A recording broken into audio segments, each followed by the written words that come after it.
Welcome back to another episode of the UIS Coaches Show. I'm Michael Iota. Of course, my guest every week here with the head boss of the Prairie Stars, Matt Brock. Coach, thanks for joining us again. Thanks for having me, Mike. Yeah, great to always have you here. When we were here last week, we were going over the last homestand for the Prairie Stars, and specifically a loss to Quincy that ended up being a split. Prairie Stars kind of got hurt by that a little bit in the standings, needed a good road trip to get back up in the standings and get back into a position for GLVC postseason play, and that's exactly what they did. Probably one of the more impressive three-day spans for the Prairie Stars this week. Two huge road wins, 67 to 66 over Southwest Baptist, and then an 81-73 over Rockhurst. Huge win, Coach. First and foremost, you've just got to be ecstatic about how your team played last weekend. Yeah, no, defense has been the emphasis, and we had a good week of practice, and it showed. We really guarded well, especially the second half Thursday night, and then both halves on Saturday. So the defense was the key, as it's been, and we've talked about all season. And our guys bought into the game plan. Our assistant coaches did a great job with the scouts, and we executed and came away with two big ones. You know, road wins are gold in the GLVC with the way our playoffs are structured. So, you know, you kind of get those bonus points that my daughter's always trying to get on her spelling test. Yeah, a little extra credit, right? So, you know, we got a couple of those, and we're excited. Yeah, for sure. And kind of two different games. Let's first talk about the first game, Southwest Baptist. You only won by one. We've talked all year. You've lamented about the coin flip games, right? And getting yourself in those situations. We were able to win this one. What did you specifically like late game about your team's execution to get the W? Well, you know, that game, we're playing without Nate, and, you know, we're already kind of light at that guard spot, especially the point guard spot. And, you know, Britton Dutton and Jordan Williams came in and played the point for us. Ty Banks kind of played some point in some key spots, and you know, a bench guy you go to with the game on the line. When they had tied it up, we were trying to take a foul. We had fouls to give, and we accosted a player at half court right in front of the official, and he decided not to call that one, which gave them a wide open three to tie the game. But you know, the mindset coming to the huddle didn't even need to be corrected. You know, our guys were focused on the next play. You know, there's 9-10 seconds left. They're going to put a little more time on there. And they weren't, you know, you don't have to say, hey, come on, we're all right. We're all right. You know, they were already ready. They were already saying, hey, here we go. Let's go. And so that's a testament to the maturity of our group. And, you know, we go to Ty Banks with the game on the line. He you know, gets that thing deep and draws a foul and makes a free throw to win it. Yeah. Notice in this ball game, too, you had some different lineups. You played Isaiah Esker and Jack Weber a lot more. That's not something you normally do. What did you see out of that combo, and what did you see, you know, putting that lineup in that you were trying to get out of, and did you get what you wanted out of that? Coach Eberhard calls that the mega lineup. And so I tried to make a joke about it after the game and talked about Megatron, you know, Detroit, you know, I was trying to tie everything in. And the guys just went right over their head. I don't think they're not watching a lot of NFC North games. You know, now that the Bears got a new coach, maybe they will watch a little bit more. But you know, what it does for us is it makes us big around the basket defensively. And you know, those two guys are you know, especially Isaiah is such a stopper at the rim with his size and with his strength. It really helps things. And so, you know, that's a lineup we can use more, and one we've worked on, and you know, I think we had some lineups that we hadn't even tried in practice. We've worked on that one, but some combinations that, due to some injuries and roster changes, you just we guess we got to play this group, you know, and sometimes you really want to get ahead of it, but you can't always get ahead of every lineup combination. So you know, proud of our guys for being resilient and flexible, and you know, Southwest Baptist has been a really good team in this league. You think about 3 or 4 years ago when they were the number 1 seed overall, and then 3 years ago when we played them in the first round, and we were both kind of on the bubble right there, and so they've had some really strong teams, and so that's not an easy place to go get a win. Actually, it's the place where I ended my college playing career, unfortunately, so I have that memory. But I also had my career high there, so different nights. So, you know, pretty excited about getting out of there with a win. Yeah, and it seems historically we always had tight games there. You talked about the resiliency. Going on the road is winning one game is huge, but going and winning the tougher game on the road 2 days later, going to Rockhurst, that is a tough place to play. That is a team that was, second to GLVC right now, a team that a lot of teams had come to Kansas City and walked out with big losses. You guys an 81-73 win on the road, probably your best road win, probably your best win of the year. Tell us a little bit about it from your perspective. They a really good offensive team. Got a dynamic point guard, Brian Hawthorne. They got a pretty good, really good shooter. They can shoot the thing, and then good athletic wing and a big guy that can stretch the floor a little bit. So they're a very well put together team. They're new. They got a first year head coach, and he's done a great job early with them, getting them going. So I thought early we had trouble scoring, called timeout. Kind of got a little refocused, and then it was kind of a battle from there. Got down 5 or 7 a couple times, but fought back to cut to 1 at half, and then finally kind of separated later in the second half with a little bit of a run. Khalil had a big steal, and we had a couple steals in a row and got some transition points, which is not something we get a ton of. So that was an added bonus. But our guys did a great job defending. We kept them from getting deep. That was a big key, not getting the ball deep, and then contesting their threes. And I think they were 9 for 32 maybe from 3, and we were 12 for 17. So we won that battle, and Khalil shot it well, hit 4 threes, all very open and rhythm type shots, and he's been working on it. Evan hit some big ones. Max got loose a few times. So that opens it up inside, and Jack did a good job taking the one-on-one matchup and scoring, and then also I think he had 7 assists.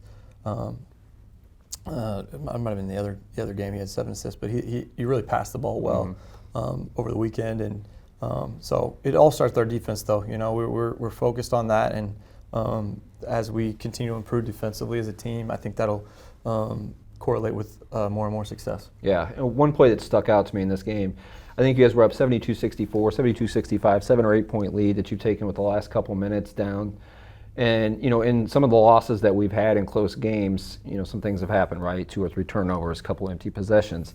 It started to feel that way for a couple possessions there, right? Rockhurst got a turnover. They also got a 5-second call. They were able to hit a 3, get another basket, got it to a 1-possession game at 3, right? And then all of a sudden we're watching a ball, and Britt Dutton is saving one from going from a backcourt violation, gets it to Jack Weber, and just a second later, Khalil Ross hits a 3 to go up 6, when that could have been a situation where it's a 1-point game, right? Absolutely. And you talked about those coin flip games and sometimes those plays. That one went our way, fortunately. Khalil Ross, a huge shot. And I guess we'll kind of talk a little bit about him, because Thursday night in the Truman State game, you talked about we need Khalil Ross to be dynamic. He's starting to be dynamic. He is really starting to figure it out, not just in the scoring part, but all those other little things that you talk about affecting the game. What has he brought this team? He's got great length. He's got great length, and so he can bother you around the rim defensively. He can get deep and score over you. We talked a little bit about offensively where he's most efficient, and he was super efficient last year as a freshman. And he's trying to get back to a little bit more of that.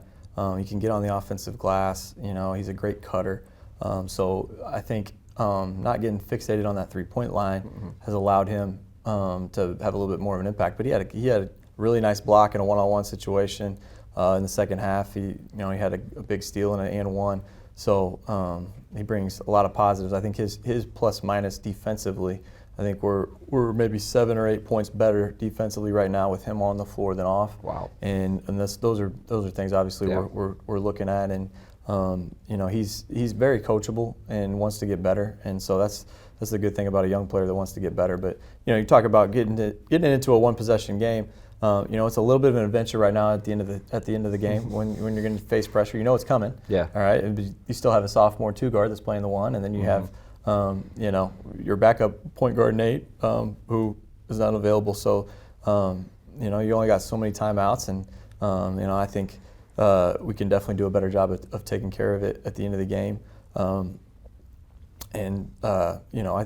think the 5-second call was pretty quick. I'm not saying, like, hypothetically there may have been a stopwatch after the fact and double checking that, but I don't know. I don't know. That's sometimes those things happen, but Time goes a little faster in Casey. Yeah, I guess. They're trying to get that Chiefs game quick. They're right after us, but I think we've got to. Again, it's like you got new lineups, you got new people in new spots, and so all of those end of game situations, a lot of times, in the past 3 years, it's been get the ball to Jordan Rice and get out of the way. Yeah. And now it's different, and it can't be.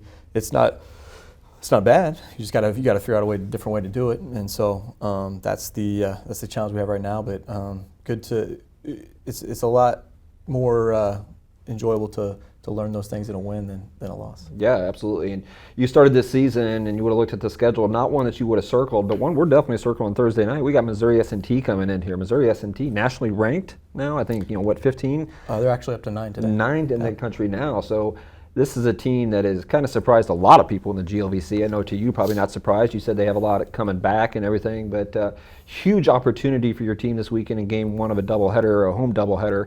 Not only to beat a really good team, but to extend 3 in a row and kind of move up the standings. Huge opportunity ahead. Tell us a little bit about what we can expect from Missouri S&T, and then a little bit about Drury on Saturday. Yeah, a great home weekend for us. Hopefully we can get all our fans to come out, and the gym heat is working great, so it's going to be nice and warm in the gym and track. So S&T's had a phenomenal start to their year. Coach Walker's done a great job with his group. He's got a veteran point guard, 5th-year point guard, Lavelle Williams, he's got length. He can shoot it. He can pass it.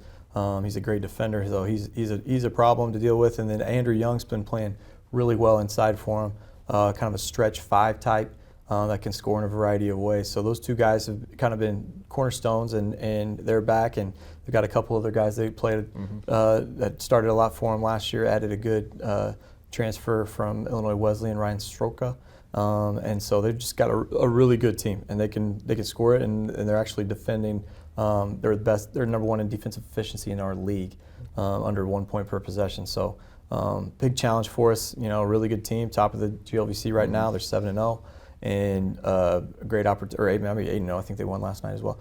Great opportunity for our guys, and one we're excited about. Yeah, no doubt. And then looking forward, guy Chris Foster, Drury, always a tough matchup, regardless of the records. Drury is always a team that comes to Springfield, and when we go down to Springfield, it's always historically been a tough matchup.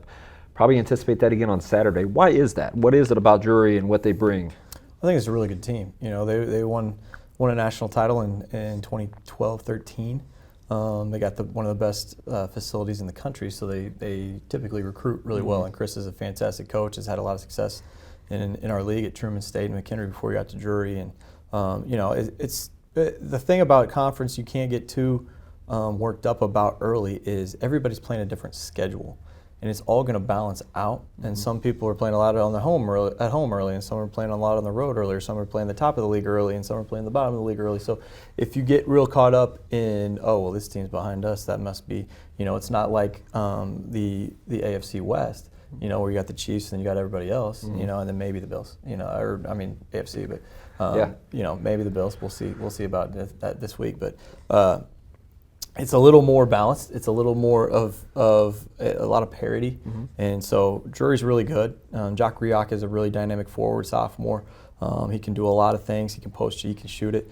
Logan Applegate is a dynamic guard. He can score off the bounce in a variety of ways.